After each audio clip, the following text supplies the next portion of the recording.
অনেকে ফেল করার কারণে হতাশ, এ প্লাস না পাওয়ার কারণে হতাশ।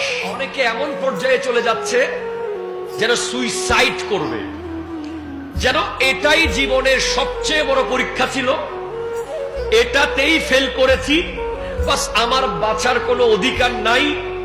এমন একটা ব্যাপার আমাদের জেনারেশনে ক্রিয়েট হয়ে গেছে, যেটার জন্য দায়ী হলো দ্বীনি ইলম না থাকা। ঠিক কিনা কথা বলে?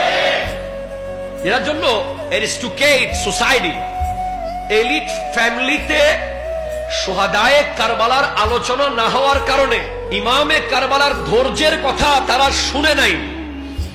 মানুষ কত বড় ধৈর্যশীল হতে পারে, এই ব্যাপারটা না বোঝার কারণেই যুবকরা ম্যাট্রিক ফেল করলে সুইসাইড করতে চায়, ইন্টারে ফেল করলে সুইসাইড করতে চায়, এ প্লাস না পেলে ঘর ছেড়ে চলে যেতে চায়।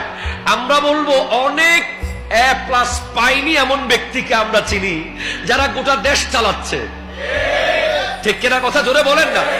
আমাদের সমাজে এ মাইনাস পেয়েছে এমন মানুষ আছে যারা ইউনিভার্সিটিতে গোল্ড মেডেল পেয়েছে, আবার অনেক এ প্লাস আছে যারা বিশ্ববিদ্যালয়ে টিকেই নাই। অনেক এ প্লাস আছে ওভার কনফিডেন্স হওয়ার কারণে ইন্টারমিডিয়েটে গিয়ে ফেল করে ফেলেছে। ম্যাট্রিক পরীক্ষায় এ প্লাস পাওয়ার পরে সে মনে করছে যে আমার চেয়ে ব্রিলিয়ান্ট বোধহয় আর নাই, পরে এইচএসসি পরীক্ষায় গিয়ে সে ফেল করে ফেলেছে। ওভার কনফিডেন্স এর কারণে আমাদের সমাজে বড় সমস্যা। কেউ যদি খুব ভালো করে আমরা তাকে হিংসা করি, আবার কেউ যদি খারাপ করে আমরা তাকে ট্রল করি। এজন্য আমরা আগাতে পারছি না। আমাদের উচিত হবে যারা ভালো করছে তাদেরকে কংগ্রেস করে এগিয়ে যাওয়ার জন্য উৎসাহিত করা। ঠিক না?